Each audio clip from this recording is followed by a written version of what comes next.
To the Tripod, where we break down the NRL every game, every week from a punting perspective. I'm Jacob Wynn. Next to me is not to be honest, it's the Undertaker who's going to join me for a live recap of the prelim finals we've just witnessed this weekend. So much to talk about. Maddie, sorry to be rude. I'm going to let you introduce yourself because I've got to share this live YouTube broadcast into Facebook, try and get as many people to jump on and interact with us. So take it away, Maddie. Hey guys, Undertaker here. You're all probably sick of me by now, but it's actually my debut doing the recap show or even the preview. So, yeah, it's my debut in this format. I've been sharing tips for probably a couple of years now on the Facebook group. Done pretty well. Had a good season this year. I can't remember my record at the moment. I think it's like 130 and 85, something like that, but 60%, which I'm proud of. Equaling, Jacob and Padonis, which is always a high mark to hit. So, yeah, today, shout out to Padonis there if he's not feeling too good, but you get an older, less attractive version of Padonis today. And you're part of the Five Guys as well, mate. And NFL season is upon us too. And you've been doing Prop Me Up, which people can catch on the Tripod Facebook page, of course. Now I'm trying to find this link. I'm kind of stalling because I can't find it. Please let us know if you can see us, guys. It looks like one or two people are watching, but I can't see any comments coming through, so we'll see. We'll just proceed anyway. As always, we kind of wrap up our results at the start of the pod. So no best bets. We had the mixed matchup, which lost on a tie. I think that's happened at least once this season. I know it happened multiple times last year. Despite how good the mixed matchup record is, it's unbeatable for the odds that we get over 2 seasons. We've lost that many on ties, and that's why we get the juicy odds. We played Friday night's total to be higher than Saturday night's total, even though it was a higher over-under. And we got $2.05 because we take on the risk of losing in the event of a tie. 44 points Friday night, matched by exactly 44, thanks to that late Cleary try last night. And we gave out an 11-1 multi with the total bands and had Friday night 41-50, nailed that. And then last night 31-40, and the Cleary try also killed the 11-1 multi. Don't you just love to see that? As I said before, no best bet. And some people were disappointed. I believe we had the right read on both games. I think we had a correct lean, and we leaned Cowboys -2.5. I'll get your thoughts on that, Maddie, whether or not you think that was the right side. And we leaned Panthers -8.5. So when you look back on it, like we stated, we didn't lock in a best bet. And if we had, we'd likely have gone 1-1. And 1-1 doesn't make you money when you're risking 10 to win 9. So I feel like we ultimately made the right call. Let's jump straight into Friday night, Maddie. And I want to go pre-game with you. Did you have any bets riding, or what were your thoughts? What were you expecting in that one? No, I was much like you guys. I think the lines were just perfect. Sides totals were perfect this week. So I had no best bet either this week. So, I thought maybe the sides were pretty even, maybe Cowboys slightly better, but 2.5 at home. I mean, you'd really need to be laying under 2 to have any edge on the Cowboys, I thought. So ultimately no bet. Glad I didn't. And coming into the game, I didn't think there was much separating the teams. And after watching the game, I still can't. I think if you play this game enough times, it's pretty much 50-50. And look, if you knew the Cowboys would have 54% possession and about 200 more meters as well, you'd feel good about it. But credit to Parramatta, 46% possession, outgained in the meterage, and they got the win. Yeah, outgained in nearly every stat, which just makes it that all the more impressive. But that's why I actually feel like if you played that game a number more times, I really feel like it'd be rare to get such a heroic and such an amazing Parramatta performance. That's why I want to give them all the credit. Yes, there were some controversial moments.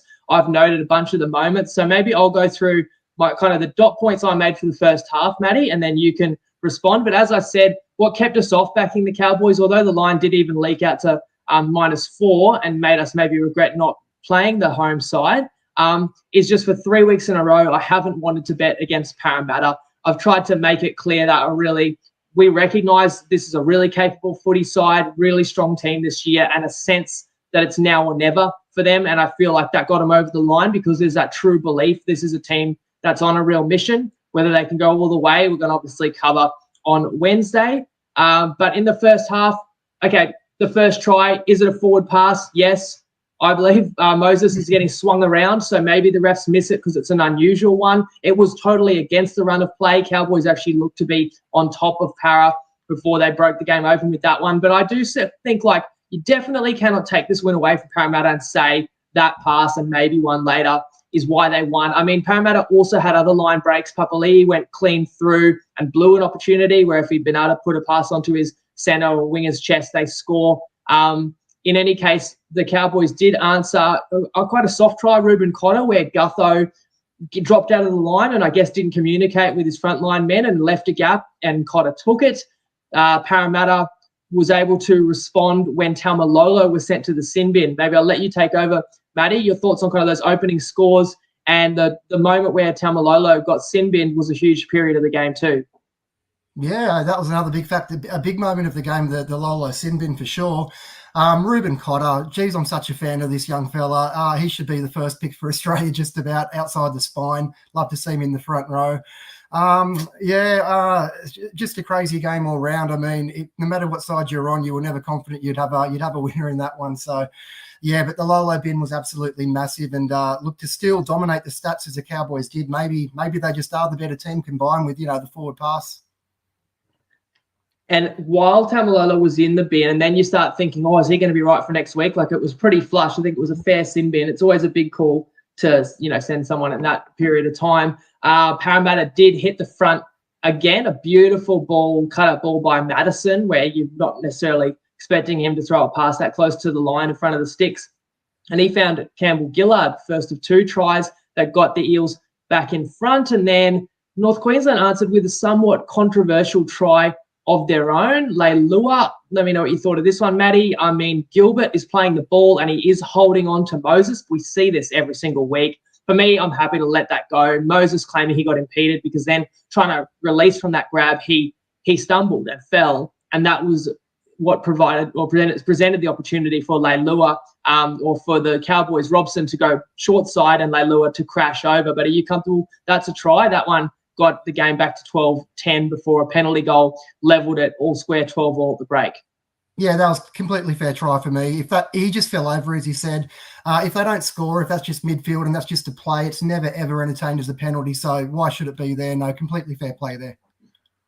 And at halftime, what were you kind of thinking? Which way did you think the game was going to go after watching 40 minutes? Because for me, the Cowboys were saying they were happy that, they are level when they had a man in the bin. They survived that period. And you also would have been confident on North Queensland because we know they have been so strong second halves and the narrative all about how Parramatta may not be able to last the 80 minutes in the humidity. However, I was thinking as well, like the other major factor of the first half was Parramatta's awful completion rate, completed under 60%, lots of errors. And I didn't think Parramatta were trying to promote the ball too much. And they actually put away their offloads early, way less offloads than they did against the Raiders. So it wasn't like they were playing risky. I just thought a lot of errors that Parramatta really shouldn't have made that put themselves under pressure. And completion rate also counts as an incomplete set when you kick your fifth tackle kick out on the full, which Mitchell Moses did twice, whereas the Cowboys were really strong at over 80% completion. So I suppose I thought if Parramatta protected the ball in the second half, they would have an opportunity. How did you feel? Going into half, I felt pretty good about the Cowboys for the reasons you just mentioned there. Like they were down 6-0, they got them back to level, then down 12-6. So they were kind of always, chasing their tail in the first half, the Cowboys. But once you go in the sheds at half, they are the fitter team at home, used to those conditions. You kind of thought they'd start getting on top of Parramatta. So that's how I thought it was going to go. Ultimately, it did go that way until it didn't. And you know what else I was noticing? Second half, I was looking at the live odds, and, the Cowboys were $1.70 kickoff. And it's anyone's game at 12-all, but the Cowboys did hit the front at 14-12 by virtue of a penalty.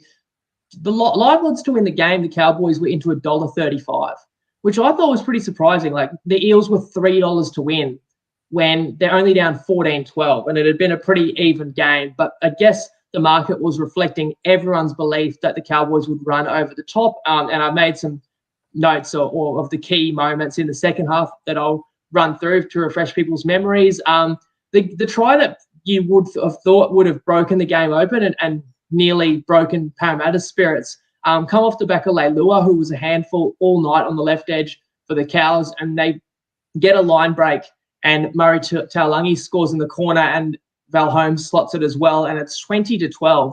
And now if you're Parramatta, you're going, geez, we're up 6-0, bit of luck in that try. We were up 12-6, but now we're down 20-12 against the fittest team in the comp in front of a raucous crowd in these conditions. You know, a lot of people would have thought that Para was done at that point for a mixed matchup. You know, there was an opportunity there where the Cowboys could have blown Parramatta out. I honestly, I'm telling you that the Cowboys were $1.35 to win when they were up 14-12.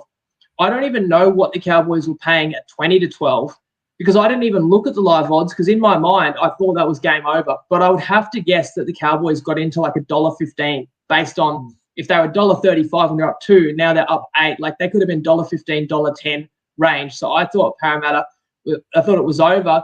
But the Cowboys didn't put the cue in the rack. They wanted, I think they were consciously trying to put Parramatta to the sword, and they were aggressively still spreading the ball, which led to a key error.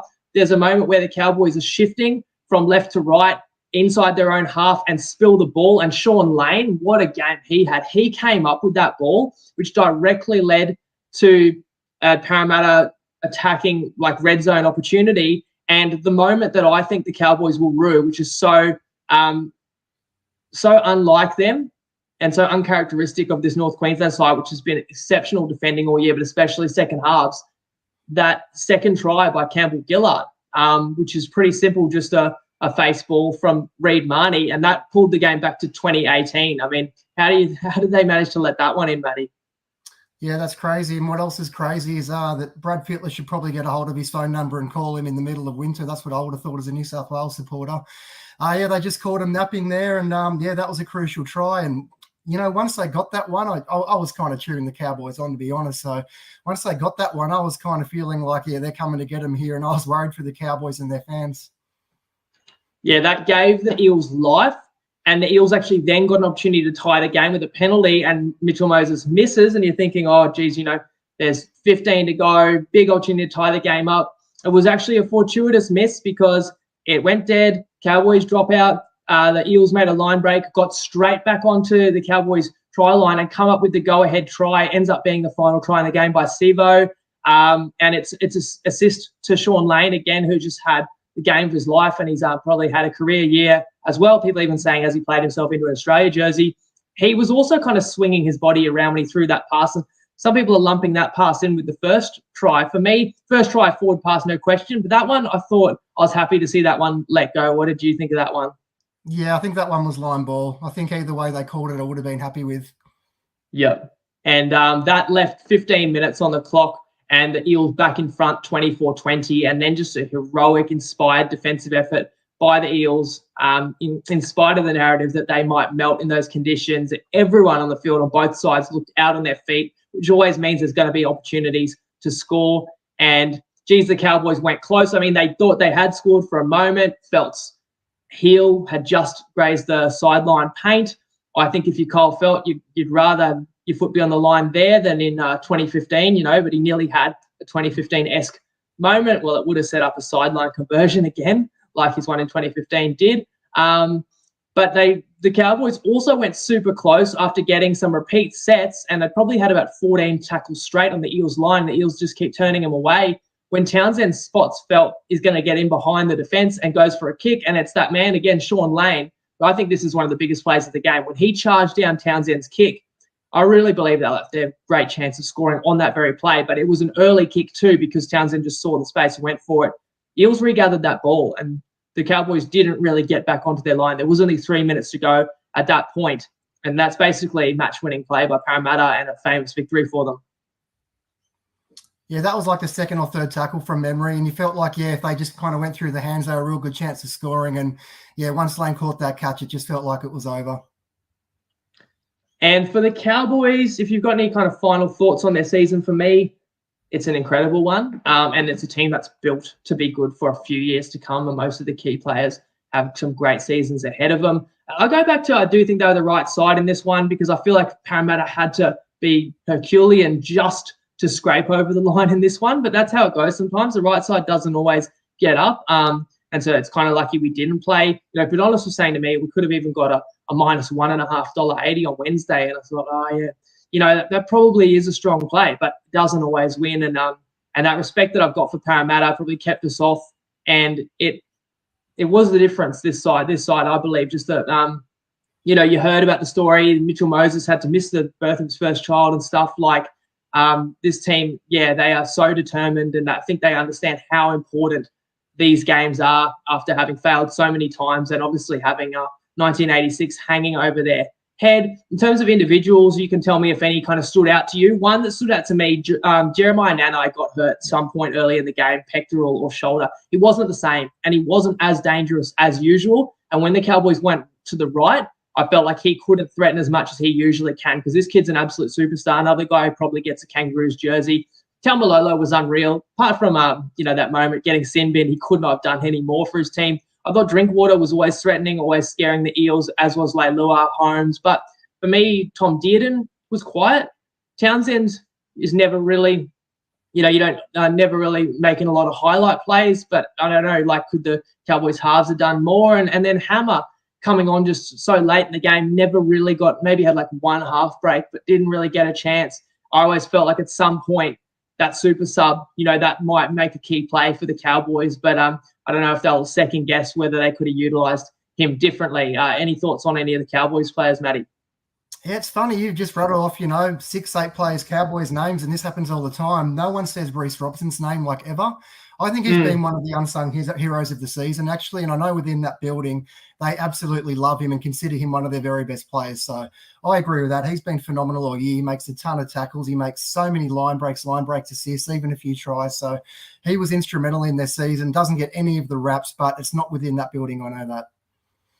No, that's a very good point. He is underrated. He wouldn't have been that far out of contention for the Blues, I believe, even. And then the victors, I already mentioned Lane, but the Parramatta Eels lean heavily on their middle forwards. So a guy like Junior Paulo, the motor on that guy and the power that he plays with, he was immense. Reid Marnie, the hooker on Robson's counterpart, I thought his fitness levels and how many times he put his body in front of those big Cowboys forwards in the middle of the field too. And the guy that, I don't know if this guy gets enough credit. I know people do give him credit. He's the captain of the club, but Gutho, he's not a fullback in the nature of, I don't know, throw any name out there, Latrell Mitchell, Tedesco, Kalen Ponga, Pappenhausen. He doesn't have those highlight plays, but his fitness level is off the charts and he is everywhere. And he did have an amazing try-saving tackle on Nanai, which goes back to if Nanai wasn't injured, could that play have been different? But Gutho just right place, right time, even albeit he had an error which led into Cal's first try. But even like they were running out of petrol quickly and they needed people to take tough carries, and Gutho would come in and scoot at the perfect moment, just put his hand up time and time again and be there for the Eels, and real captain's knock. And then you got to give credit to Moses, understanding everything that was on his mind. He went through this week. I'm sure he feels he made the right decision now because, of course, he had his fingerprints over, as I say, one of the biggest wins in this club's history for the last few decades. We're going to move to last night, but we're going to quickly touch on the AFL because it was the AFL Grand Final last night. Oh, let's just go through some of the comments as well, because I appreciate people commenting. Lockie appreciates your season this year. Undertaker, Drunken Boxing's talking about the South game, so we'll get to that. Lockie Hall talking about the deficiencies in the Cowboys attack, and I think that comes back to the quiet game that Townsend and Dearden had. Fair sin bin for Lolo. I think everyone would agree with that. And he has actually been suspended for 3 weeks, so he wouldn't have been able to play in the grand final, you assume. You'd like to think they don't treat it differently depending on what the game is. Drunken Boxing talking about how great Sean Lane was. And Lockie also mentioning how soft the RCG tries, particularly I think the second one. I think that's the one that's really going to burn Cowboys fans. You mentioned it, Matty. That was McLean just coming up empty on a read there. And Memberberry's the amazing defense from the Eels. That's ultimately what wins that game. I thought they would get cracked just because of the amount of pressure that they were under, but all the credit to Parramatta for getting that win. Okay, AFL. Look, I'm a fan of the sport. I said last week, amazing prelim, Swans Pies, 95-94. I want to give congratulations to the Geelong Cats. They won their prelim by 50 points. They won the grand final by 80. And look, I know that in big games, sometimes games blow out. Matty, your very team, the Sea Eagles, won the 2008 grand final, 38-0. But 40. It seems to happen too. 40-0. Oh, sorry, 40-0. Don't mean to sell you short. Look, I know it happens, but it seems to happen too often in the big games in AFL. like, I'm sorry, I'm not trying to rub salt into the wound. I know you actually are a Swans fan, but how do you lose the biggest game of the week, a game that's built up all week? How do you come out and lose by 80? I mean, I might be just talking out of my pocket or a bit salty because watched the game, of course, had a couple of bets. You know, you got to have a bet on like a long shot for Norm Smith, and I picked a Swan, and I felt like I had no chance after 15 minutes watching this game. They just seem to get worse and worse and worse. What's your response to that, Matty? What happened to the Sydney Swans yesterday?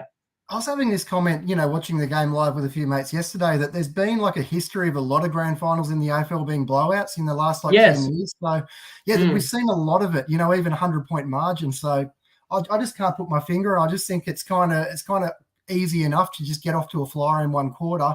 And once that happens, teams just might go all out on the tap, just changing their game plan. And that opens up the doors just to be blown out even further. So, starting kicking down the middle long instead of working the wings and whatnot. So happened yesterday. It was 7-0 after 10 minutes. It looked like it was going to be a low scoring grind. And then that last 10 minutes of the first quarter, something like 8 goals, game over. And it just threw everything out the window.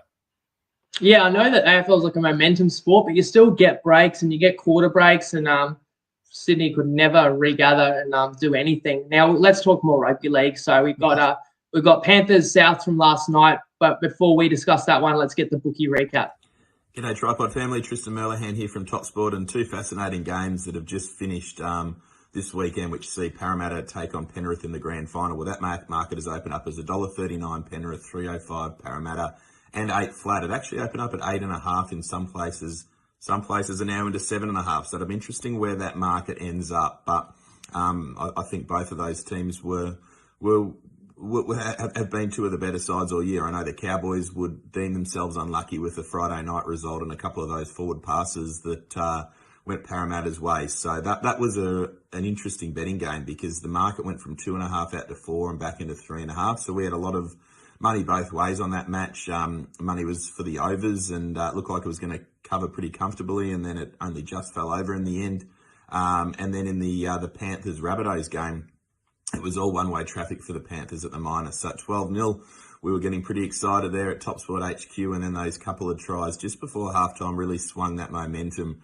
That try right at the death, that had so many implications across so many different avenues, and it was one of those ones where you always look at a nothing try and shake your head. Obviously, it caused the mixed matchup to get beaten, but it also was the line that we took a sizable bet live where we laid Penrith minus the line live, and that obviously covered that line. And then one of our customers had a really big multi, had 500 at 80 to 1 on, I think it was Cleary, Cody Walker, and maybe Toll, but the Cleary try was the last one that sealed that one. So there was obviously some wins with the mixed matchup from our end, and then a couple of big losses. But it's amazing how one try at the end with nothing on the line can swing so many results one way or the other. That's punting, that's football, and I just hope we get a cracking game next week. It's obviously a massive rivalry. Penrith, they'll be fired up after having a couple of weeks off. So I think they'll be hard to beat, but you never know. Parramatta, if they can lift that, they've done it already against the Panthers this year, so it should be a beauty. Hopefully back to winner over the weekend, and chat to you during the week. Yeah, we'll talk about that last try in that one again, I'm sure. Final score 30-12, as Tristan said there, with the Panthers going to their 3rd straight grand final. But look, I'm guessing most of you guys are keen rugby league fans. You're watching us doing a live recap on a Sunday, so I'm guessing especially for the big games, I know not everyone watches every NRL game. We try and help you, tell you what you might have missed. Most people watch this game, but if anyone didn't, it's a classic for the scoreline does not tell the story. And anyone, if you didn't watch this game and if you bet Penrith or you bet minus 8.5 or 13 plus, you think, oh yeah, that was never in doubt. That was an easy win. Well, you have no idea how much danger Penrith was in this one. Matty, again, talk to me kind of pre-game, what you were expecting in this one, and did you have any bets on the line? Look, I kind of had a very small lean to Penrith, but just in my brain was tattooed those previous 2 finals with these teams last year where I think 8-6 was pretty much the score in both of those games. So I didn't want to lay, over a converted try when I just had this low-scoring grinding game in my head, which didn't turn out to be accurate, but that's kind of was my thinking pre-game. And let's talk about the first half then. So I feel like Souths lost this game in the final 4 minutes of the first half. And I feel like they were on track to win this. They were up 12-0. And, I was watching the game with Barney. I give a shout out to Barney, your co-host, popped me up with you. Souths had hung on. There were several tries denied, which I'll talk about. for the Penrith Panthers. I think all fairly so, but everything had kind of gone right for Souths to build that lead. It felt like their night, and they were feeding off the energy, and they hadn't been put under a lot of pressure. They'd had to do a little bit of defending, but one reason or another, some good defence and also some missed opportunities by Penrith, found themselves up 12-0 with the ball with 6 minutes to go. And I said to Barney, I know sometimes players get tired late in half and there could be opportunities, but if I'm Souths, I'm thinking complete 3 sets. We complete 3 sets, we get to halftime 12-0. Like, there's no reason Penrith should be down South's end again. You just get to halfway, you kick to a corner, you defend. And that very set, they made a line break. And look, fair enough, if your second rower goes halfway through and gets an offload, you got to kind of go for it, and Souths make a break. So at one point, with about 5 minutes to go in this half, Souths are 12-0 up and making a break, but they just chanced their arm one too far, went back to the middle of the field. Latrell throws a very risky kind of ball, long cutout ball to a front rower, to Tola, who's in the line and getting hammered as he tries to catch it. He spills that. That directly leads to a Panthers possession where now they will get to attack. It leads to a big run by Kickow, bowls people over and gets a lightning-fast play of the ball, which leads to Coruscant, scoot, and he just gets the ball down. It's called no try. The bunker reviews it, and if the angle had been slightly more obstructed, they probably couldn't have overturned that one, but they did give that try. And I should say that Coruscant try was after Penrith had already been denied 3 earlier occasions. There was a To'o try where they said Ilias was obstructed. There was a Kickow try where there was a knock-on gathering a dropout, and there was a Staines try where there was obstruction in a run by Jerome Luai. So you felt like Souths had gotten a couple of get-out-of-jail-free cards. But look, at that point, they finally get on the scoreboard, Penrith, and cut it to 12-6. And 12-6 is not a disaster for Souths to go in at halftime. And in fact, Souths got the last opportunity of the half. They got a scrum on halfway with 30 seconds left. And I'm sure you know what happened. They shifted right. Graham spilled it. To'o catches it, and he was covered. He wasn't going to get to the try line. Walker and Cook had him. Somehow they collide after To'o bumps off Walker. And Penrith somehow miraculously went in at 12-all. And I felt like it was, you should never say this, but you felt like it was a game over at that point, Matty. That's my exact thought. That was catastrophic. I mean, I thought they just should have set up for a field goal, actually, with the final play of the first half. Then you're either going in at halftime 13-6 up or 12-6 up, but to go in 12-all, it just felt like that's a game. I never felt like Souths are going to win it at that point.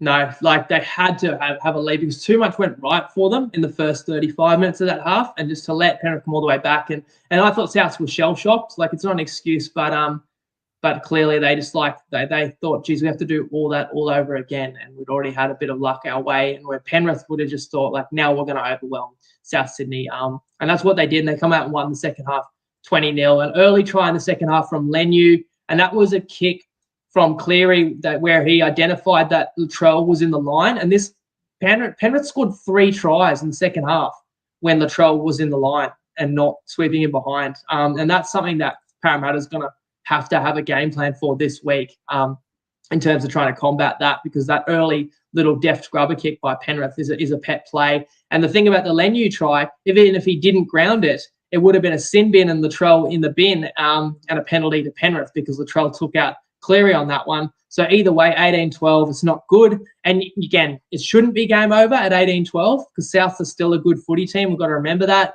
But it was 18 straight points. And Souths had to answer, and Souths did get some territory and some sets on the Panthers line. And if they'd been able to score and maybe break that run of momentum by Penrith, maybe they could have still made it interesting with half an hour to go.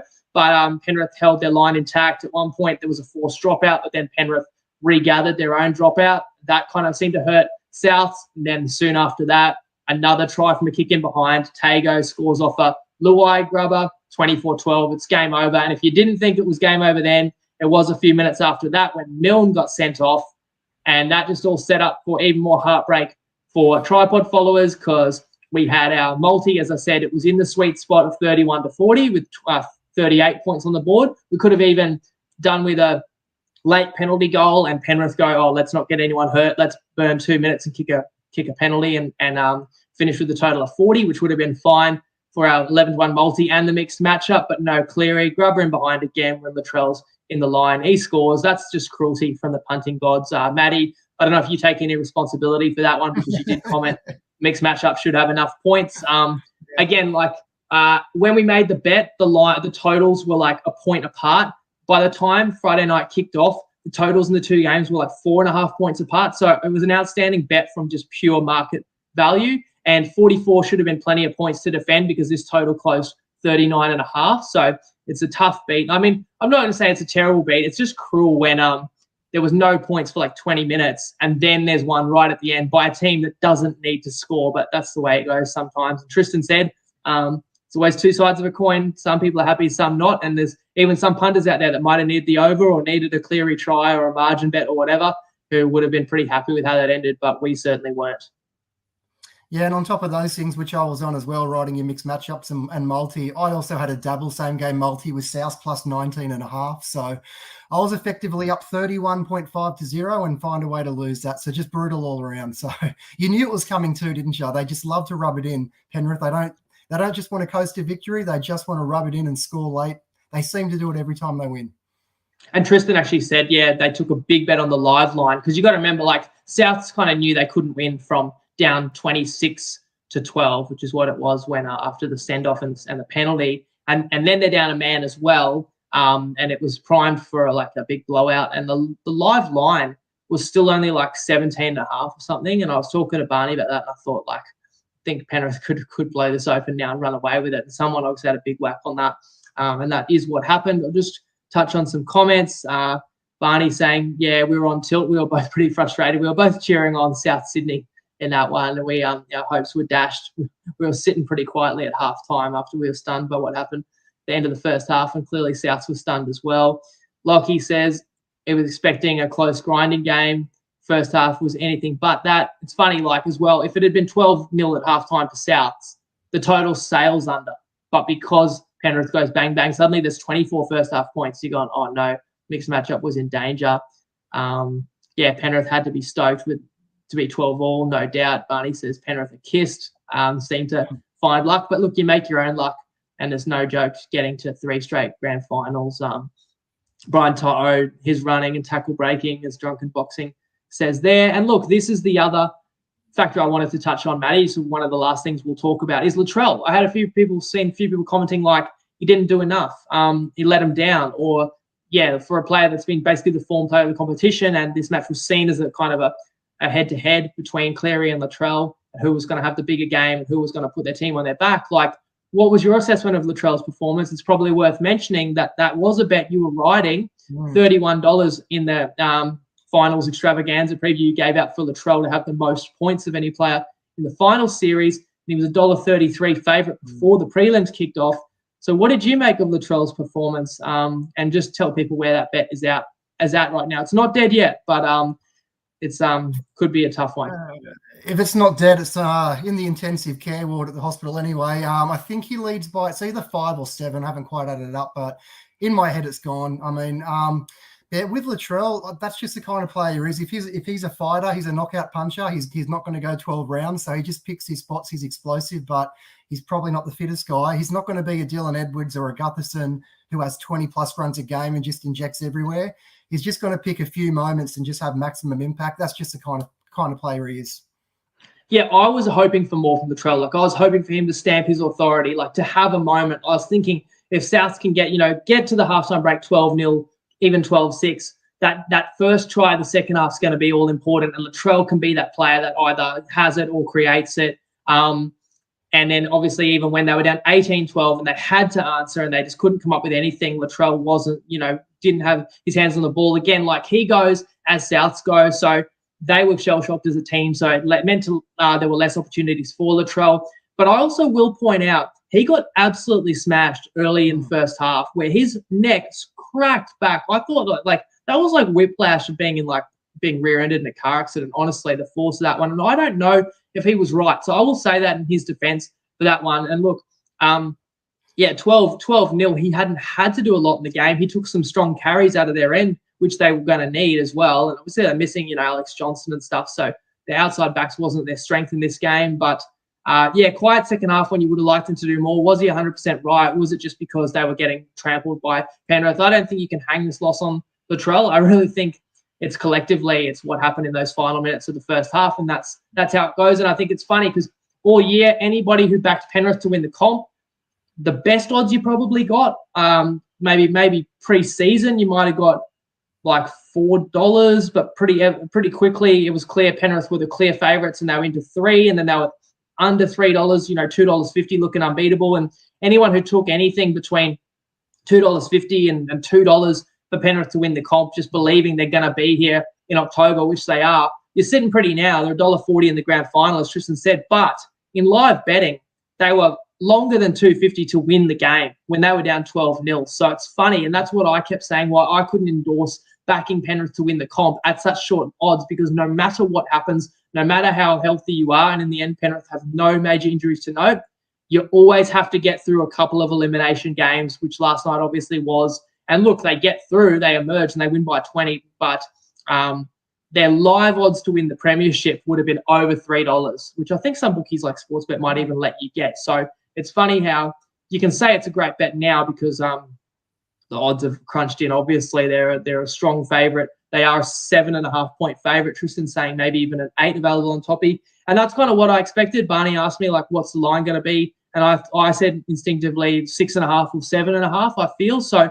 I'm not surprised where it's at, but I'll obviously do a big deep dive into the Battle of the West. And Maddie, I'm going to get you to send me any bets you've got or any tips, clips.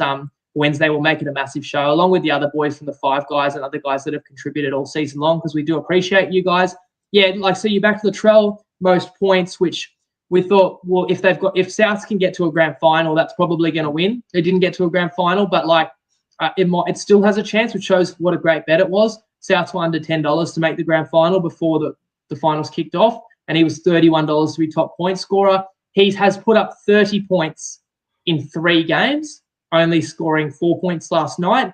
Mitchell Moses, I believe, has about 25 points because Para got that big win in the second week of the finals against Canberra, and Moses had a bunch of points last night. And then Cleary scoring that late try hurts you as well, because I believe Cleary's on about 24. Oh, no, he's kicked a field goal as well. So Cleary might be the one on 25 and Moses might be on 24. So you've got 2 players that are 6 and 5 points behind Latrell. You'd get a dead heat. You'd probably take a dead heat payout if one of them ends up, level with 30 on 30 with Latrell, and you get a half payout, half of 31s. You're still laughing. So for that bet to win now, there probably needs to kind of be a type of game in the grand final, like 2 tries apiece, 3 at the most, maybe a missed conversion in there. And it is possible that your kickers score less than 6 points or less than 5 points. But then again, penalty goals adds it up as well. So look, it's possible. Still a better than $31 shot, but it could be a tough one. But just didn't quite put enough on the board last night. Last year's grand final was at 12-10. 14-12, I think, in the end. We need something like that again this year. But look, I like to consider these bets dead, and then if they don't, I'll take it like a bonus. That's how I go. Yeah, it's just hard when you're back starting $31, it drops all the way into $1.33. You kind of in your mind, you're thinking that you've won, you certainly deserve to win, but then still doesn't always get over the line. So I've spoken about Wednesday. Guys, if you're a fan of our recaps, actually at this point, planning to do the live recap within 15 minutes of the grand final. So give an instant reaction to the GF. So if you're interested in that, you can join me. And hopefully Padonis feeling a bit better. Hopefully he can rest up and have a big show Wednesday for us as well. So shout out to the Padonis. Shout out to him as well, because I mentioned NFL, and NFL we're into week 3. Big slate of games tomorrow. And the Padonis is 2-0 on NFL mixed matchups and average wins over $3 odds. He's 100% on over $3 odds average. That's brilliant. And Matty has been sharing NFL tips as well. You can find his tip summary for week 3 if you want to jump on any with the Undertaker in the Tripod group.